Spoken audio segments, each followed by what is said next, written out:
नमस्कार बंधुगण।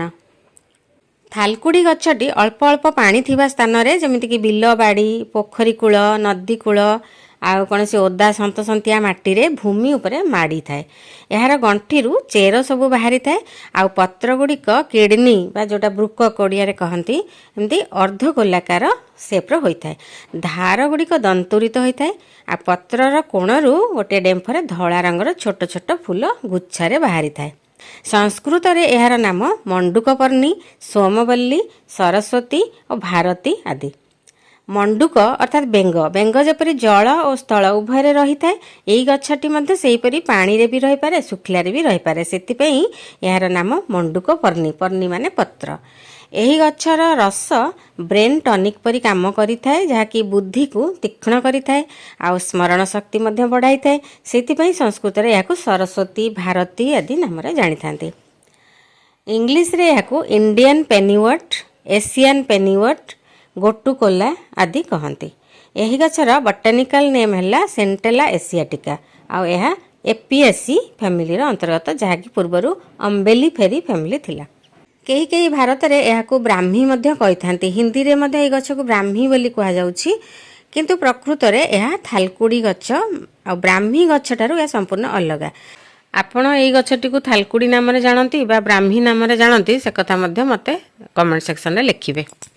एई गछटी को देखंतु एहा हेउछि प्रकृत ब्राह्मी गछ। एहाकु हिंदी रे जल ब्राह्मी बा जल नीम कहिथांती कारण एहा टिके पिता आ पानी रे होई थाए। इंग्लिश रे एहाकु वाटर हेसप कहती। आउ एहार बॉटनिकल नेम होछि बैकोपा मुनियरी आ या स्क्रोफुलारिएसी फैमिली रो गोटे गछ। उभय गछ को ब्राह्मी कहिबार कारण हैला जे उभय गछर औषधीय गुणधर्म प्रायतः समान होता है। आउ आयुर्वेद रे उभय गछ को ब्रेन टॉनिक हिसाब रे बा मानसिक रोग भल करबा पई व्यवहार करा जाय थाए। आमे ब्राह्मी गछ विषय आउ गोटे वीडियो रे जानिबा। एही वीडियो रे आमे केवल थालकुड़ी गछ विषय ही जानिबा। एथिरे अनेक प्रकार एक्टिव कंपाउंड सबू रहिछि जथा ट्राइटर्पेनॉइड्स लाइक एसियाटिकोसाइड एसियाटिक एसिड मेडिकोसाइड अल्कालॉइड सबू विभिन्न प्रकार रहिछि जेमिति कि ब्राह्मोसाइड ब्राह्मिक एसिड थानकुनिसाइड ता छड़ा भालेरिन सेंटेलोज फ्लावेनॉइड्स सैपोनिन्स आउ एसेंशियल ऑयल मध्य एथिरे रहिछि। एही सब एक्टिव कंपाउंड थिबारो यार अनेक औषधीय गुण सब आसुछि। थालकुड़ी गछ को संपूर्ण आपण पूरा गछटी को नेइकरी मध्य यार रस बाहर करी व्यवहार करि परिबे किंबा यार पत्र को मध्य नेइकी तार रस बाहर करी आपण व्यवहार करि परिबे। मात्रा जदि आमे देखिबा ताहले पत्रर रस बा संपूर्ण गछर रस 5 रु 10 ml बा 1 to 2 टीस्पून मात्रा रे नेबे। जदि फ्रेश गछ आपण पाइबे नहीं ताहले यार चूर्ण को व्यवहार करि परिबे। यार पत्र को छाई रे सुखाई ताकू चूर्ण करी रखिले 1 वर्ष पर्यंत ता रही थाए। आ चूर्ण जदि नेबे ताहले 5 ग्राम बा 1 टीस्पून मात्रा रे नेबे।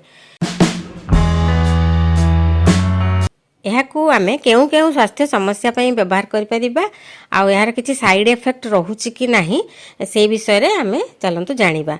आधुनिक रिसर्च रु मध्य यार समस्त औषधीय गुण प्रमाणित होई सारछि। आजिकाली व्यस्तबहुल जीवनशैली रे अल्पे बहुते प्राय स्ट्रेस और एंजाइटी आमମାନଙ୍କର जीवनर अंग होई गलानी। लोक माने अत्यधिक चिंता अनावश्यक चिंता सब करिवा द्वारा निद मध्य ठीक रे हेउ नाही। से माने निद्राहीनता परि रोगर शिकार हेउछंती। थालकुड़ी पत्रर रस ब्रेन और नर्व सेल को रिजुविनेट करिथाए। मानसिक दुर्बलता पागलामी हिस्ट्रिया मृगी अपस्मार आदि समस्त प्रकार नर्भस सिस्टम डिजॉर्डर रे थालकुड़ी रस अमृत समान काम करिथाए। ब्राह्मी मध्य सेही समान काम करिथाए। सेइथिपई हुए तो थालकुड़ी को बहुत जगह रे ब्राह्मी बोली कहिथांती। थालकुड़ी रस सेवन कले ताहा स्ट्रेस हार्मोन जोटा कि हमरा एड्रेनालिन आ कॉर्टिसोल जाको स्ट्रेस हार्मोन कहती ताहार सिक्रीशन को रेगुलेट करिथाए। तेणु मन शांत और स्थिर होइथाए आ स्ट्रेस और एंजाइटी आदि कम करिथाए। निद्रा मध्य ठीक रे होइथाए। थालकुड़ी रस 1 रु 2 चामच किंबा जदि चूर्ण नेबे 1 चामच रे 2-3 ग्राम सुंठी चूर्ण और मिश्री मिसांतु ताको क्षीर सहित मिसाई सेवन करंतु ताहले देखिबे निद ठीक रे हेबो। आउ एंजाइटी स्ट्रेस मध्य कम होई जिवो। ଏହାର ପତ୍ର ରସରେ ଯଦି 2-3ଟି ଗୋଲମରିଚ ଗୁଣ୍ଡ କରି ମିଶାଇ ପିଇବେ ମଧ୍ୟ ମନ ଶାନ୍ତ ରହିବ ଆଉ ଏଙ୍ଜାଇଟି ଡିପ୍ରେସନ୍ ମଧ୍ୟ କମ୍ ହେବ। କିଛି ପିଲାମାନେ ଯେତେ ପଢ଼ିଲେ ମଧ୍ୟ ସେମାନଙ୍କର ପାଠ ଆଦୌ ମନେ ରହେନି ଆଉ ବୁଦ୍ଧି ମଧ୍ୟ ଟିକେ ମାନ୍ଦା ହୋଇଥାଏ। ସେମାନେ ଯଦି ସକାଳୁ ଥରେ ଲେଖାଏଁ ଥାଲକୁଡ଼ି ପତ୍ରର ରସ 10 ml ସହିତ ବା 2 ଟିସ୍ପୁନ୍ ସହିତ ମିଶ୍ରି କିମ୍ବା ମହୁ ମିଶାଇ ପିଇବେ ତାହେଲେ ଦେଖିବେ ସେମାନଙ୍କର ମେମୋରି ପାୱାର ବା ସ୍ମରଣ ଶକ୍ତି ବଢ଼ିବ ଆଉ ବୁଦ୍ଧି ମଧ୍ୟ ତୀକ୍ଷ୍ଣ ହେବ। ସାଧାରଣତଃ ବୟସ ଅଧିକ ହେଲେ କିଛି ଲୋକଙ୍କୁ ଆଲଜେମର ଡିଜିଜ୍ ହୋଇଥାଏ, ଯେଉଁଥିରେ କି ଲୋକମାନେ ଭୁଲି ଯାଇଥାନ୍ତି। ମାନେ ଏବେ ଖାଇଥିବେ ତାଙ୍କର ମନେ ନଥିବ ଖାଇଛନ୍ତି, ମଣିଷ ଚିହ୍ନି ପାରିବେନି, ଏମିତି ବହୁତ କିଛି ଭୁଲି ଯାଆନ୍ତି ସେମାନେ। ସେମାନଙ୍କ ପାଇଁ ଯେଉଁ ଔଷଧ ତିଆରି ହେଉଛି ସେଥିରେ ମଧ୍ୟ ଏଇ ଥାଲକୁଡ଼ି ଆଉ ବ୍ରାହ୍ମୀର ରସ ବ୍ୟବହାର କରାଯାଉଛି। ଅପସ୍ମାର ବା ମୂର୍ଚ୍ଛା ରୋଗ ଯାହାକୁ ହେଇଥାଏ, ଯାହାକୁ ଫିଟ୍ସ କହନ୍ତି, ସେମାନେ ମଧ୍ୟ ଏହି ପତ୍ରର ରସ ବ୍ୟବହାର କରି ସେଥିରୁ ଭଲ ହୋଇପାରିବେ। ଥାଲକୁଡ଼ି ପତ୍ରର ରସ 10 ml ବା 2 ଟିସ୍ପୁନ୍କୁ ମହୁ ସହିତ ମିଶାଇ 1 ମାସ ପର୍ଯ୍ୟନ୍ତ ସେବନ କରନ୍ତୁ ଆଉ ଏହାର ରସକୁ 2-3 ବୁନ୍ଦା ନାକରେ ପ୍ରତିଦିନ ପକାନ୍ତୁ। ତାହେଲେ ଦେଖିବେ ମୂର୍ଚ୍ଛା ରୋଗ ବା ଅପସ୍ମାର ରୋଗ ନିଶ୍ଚୟ ଭଲ ହେବ। ଥାଲକୁଡ଼ି ରସକୁ ଯଦି ଘିଅରେ ମିଶାଇ 2 ଚାମଚ ମାତ୍ରାରେ ଦିନକୁ 2 ଥର ସେବନ କରିବେ ତାହେଲେ ହିଷ୍ଟ୍ରିୟା ରୋଗ ମଧ୍ୟ ଭଲ ହୋଇଥାଏ। ଏହିପରି ଭାବରେ ଯେତେ ପ୍ରକାର ମାନସିକ ଦୁର୍ବଳତା, ପାଗଳାମୀ ଆଦି ରୋଗ ରହିଛି ସେଥିରେ ମଧ୍ୟ ବ୍ରାହ୍ମୀ ଆଉ ଥାଲକୁଡ଼ି ରସ ଉଭୟର ବ୍ୟବହାର କରାଯାଇଥାଏ। କୌଣସି ସ୍ଥାନ ଯଦି କଟିଯାଇ ରକ୍ତ ବାହାରୁଥାଏ ତାହେଲେ ଥାଲକୁଡ଼ି ପତ୍ରର ରସ ସେହି ସ୍ଥାନରେ ଲଗାଇଲେ ରକ୍ତ ବୋହିବା ସାଙ୍ଗେ ସାଙ୍ଗେ ବନ୍ଦ ହୋଇଯାଏ ଆଉ ପେନ୍ ମଧ୍ୟ କମିଯାଇଥାଏ। କାରଣ ଏଥିରେ କିଛି କମ୍ପାଉଣ୍ଡ ଥାଏ ଯେମିତିକି ଏସିଆଟିକୋସାଇଡ୍, ଏସିଆଟିକ୍ ଏସିଡ୍, ମାଡେକସାଇଡ୍ ଆଉ କିଛି ମିନେରାଲ୍ସ ଥାଏ ଯାହାକି ରକ୍ତକୁ ଜମାଟ ବାନ୍ଧିବାରେ ସାହାଯ୍ୟ କରେ ଆଉ କୋଲାଜେନ୍ ସିନ୍ଥେସିସ୍ କରିଥାଏ ଯାହାକି କ୍ଷତକୁ ଶୀଘ୍ର ଶୁଖାଇବାରେ ହେଲ୍ପ କରେ। ବିଭିନ୍ନ ପ୍ରକାର ଚର୍ମ ରୋଗ ସବୁ ରହିଛି ଯେମିତିକି କାଛୁ, କୁଣ୍ଡିଆ, ଏକ୍ଜିମା, ସୋରିଆସିସ୍ ଆଉ କିଛି ଲୋକଙ୍କର ମୁହଁରେ ବ୍ରଣ ସବୁ ଉଠିଥାଏ ଆଉ କିଛି ଲୋକଙ୍କର ଶରୀରରେ ଚର୍ମରେ ଷ୍ଟ୍ରେଚ୍ ମାର୍କ ସବୁ ଆସିଥାଏ। ସାଧାରଣତଃ ମହିଳାମାନଙ୍କର ପ୍ରେଗନାନ୍ସି ପରେ ପେଟରେ ସବୁ ଷ୍ଟ୍ରେଚ୍ ମାର୍କ ମଧ୍ୟ ଆସିଥାଏ। ତାହେଲେ ସେମାନେ ଥାଲକୁଡ଼ି ପତ୍ରକୁ ହଳଦୀ ସହିତ ବାଟି ସେହି ସବୁ ଚର୍ମ ରୋଗରେ ଆଉ ଷ୍ଟ୍ରେଚ୍ ମାର୍କରେ ଯଦି ଲଗାଇବେ ତାହେଲେ ସମସ୍ତ ପ୍ରକାର ଚର୍ମ ରୋଗ ଭଲ ହେବ ଆଉ ଷ୍ଟ୍ରେଚ୍ ମାର୍କ ମଧ୍ୟ ଦୂର ହେବ।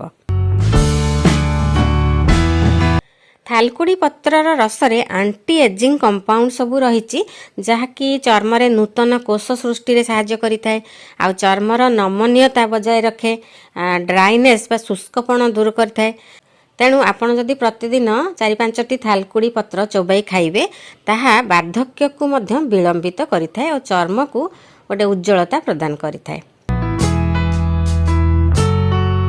ଯଦି କାହାର ମୂତ୍ରକୃଚ୍ଛ ବା ପରିସ୍ରା ପଡ଼ା ହେଉଛି ତାହେଲେ ସେ ଥାଲକୁଡ଼ି ପତ୍ର ରସ 2 ଚାମଚରେ 2-3ଟି ଗୋଲମରିଚ ଗୁଣ୍ଡ ମିଶାଇ ସେବନ କଲେ କିମ୍ବା ସେଇ ଥାଲକୁଡ଼ି ପତ୍ର ରସ 2 ଚାମଚରେ 1 ଚାମଚ ମିଶ୍ରି ଗୁଣ୍ଡ ମଧ୍ୟ ମିଶାଇ ଯଦି ସେବନ କରିବେ ତାହେଲେ ପରିସ୍ରା ଠିକ୍ ଭାବରେ ହୁଏ, ପରିସ୍ରାର ପରିମାଣ ବଢ଼ିଥାଏ ଆଉ ମୂତ୍ରକୃଚ୍ଛ ଦୂର ହୋଇଥାଏ, ପରିସ୍ରା ପଡ଼ା ଭଲ ହୋଇଥାଏ, ୟୁରିନାରୀ ଟ୍ରାକ୍ଟ ଇନଫେକ୍ସନ୍ ମଧ୍ୟ ଭଲ ହୋଇଥାଏ। ଯଦି ଜଣ୍ଡିସ୍ ବା କାମଳ କାହାକୁ ହେଇଛି ତାହେଲେ ଥାଲକୁଡ଼ି ପତ୍ର ରସ 10 ml ନିଅନ୍ତୁ ବା 20-25ଟି ପତ୍ରର ରସ ନିଅନ୍ତୁ। ତାକୁ କ୍ଷୀରରେ ମିଶାଇ ଦିନକୁ 2 ଥର ଲେଖା 1 ମାସ ପର୍ଯ୍ୟନ୍ତ ସେବନ କରନ୍ତୁ। ଯଦି ଆପଣ ଯାହା ଖାଇଲେ ବି ଖାଦ୍ୟ ହଜମ ହେଉନି, ଅଜୀର୍ଣ୍ଣ ହାକୁଡ଼ି ଦେଉଛି, ପେଟରେ ଗ୍ୟାସ୍ ଫର୍ମେସନ୍ ହେଉଛି ଆଉ ଏସିଡ଼ିଟି ହେଉଛି, ଛାତି ଜଳୁଛି, ଏଇସବୁ ହେଉଛି ଆଉ ପରବର୍ତ୍ତୀ ଷ୍ଟେଜ୍ରେ ପେପ୍ଟିକ୍ ଅଲସର ବା ଗ୍ୟାଷ୍ଟ୍ରିକ୍ ଅଲସର ହେଇଯାଇଛି ତାହେଲେ ଆପଣ 25ଟି ଥାଲକୁଡ଼ି ପତ୍ରକୁ ନେଇ ତାକୁ ବାଟି ସେଥିରେ କଳା ଲୁଣ ମିଶାଇ ଉଷୁମ ପାଣିରେ ଗୋଳି ପିଅନ୍ତୁ। ତାହେଲେ ଦେଖିବେ ଯାହା ଖାଇବେ ତାହା ଖାଦ୍ୟ ହଜମ ଠିକ୍ରେ ହେବ। କିଛି ଲୋକଙ୍କର ସମୟ ସମୟ ନାକରୁ ରକ୍ତ ପଡ଼ିଥାଏ କିମ୍ବା ସାଇନସ୍ ଯୋଗୁଁ ନାକ ଭିତରେ ସବୁ ମାଂସ ବଢ଼ି ଯାଇଥାଏ, ତାକୁ ପିନସ୍ କହନ୍ତି। ଯଦି ସେହିପରି କିଛି ହେଉଛି ତାହେଲେ 1 ଚାମଚ ଥାଲକୁଡ଼ି ରସରେ ମିଶ୍ରି ମିଶାଇ ଦିନକୁ 3 ଥର ସେବନ କରନ୍ତୁ। ତାହେଲେ ଦେଖିବେ ନାକରୁ ରକ୍ତ ପଡ଼ିବା ବନ୍ଦ ହୋଇଯିବ ଏବଂ ସାଇନସ୍ କଷ୍ଟ ମଧ୍ୟ ଦୂର ହେବ। बेले विभिन्न कारणरू आम गला बसी जाए जहाँ स्वर भंग कहते आउ गलार कथा बाहर कर्कश स्वर बाहर थाए ताहले आपण थालकुड़ी पत्र 2-3टी नियंतु और मुलेठी चूर्ण 1 ग्राम नहीं ताकू पाटी रखी चुचुमंतु देखिए गला फिटिबो नहेले आपण 1 चामच थालकुड़ी पत्र रसरे 2-3टी गोलमरीच चूर्ण और महू मिसाई सेवन कले मध्य कंठ फिटी थाए। जदि आपणकर केश झड़ुची केश अकाल पाचि जाउची आ केश बढ़ुनी ताहले 200 ml थालकुड़ी पत्र रस को 1 लिटर नड़िया तेल रे मिसई 5 मिनिट पर्यंत फुटई दियंतु तापर ताकू शिशी रे रखी केश मूल रे नियमित भाव में मालिश करंतु आ थालकुड़ी चूर्ण भृंगराज चूर्ण 1 चामच करी खातु किछि दिन देखिए केश पाचिबा बंद हो जिवो उपुड़ीबा भी बंद हो जिवो। ए सब छड़ा थालकुड़ी रस को आहुरी अनेक समस्या पाई मध्य आयुर्वेद रे व्यवहार करा जाउची। आपण जदि थालकुड़ी रस व्यवहार करी किछि लाभ पाइचंती ताहले मते निश्चय कमेंट सेक्शन रे जणांतु। आपण जदि वीडियोटी भल लागिछि ताहले कमेंट सेक्शन रे लिखंतु लाइक शेयर करबाकू मध्य भूलंतुनी आउ सब्सक्राइब जदि करि नाहंती प्लीज सब्सक्राइब कर देबे एवं बेल आइकन टी को मध्य प्रेस कर देबे।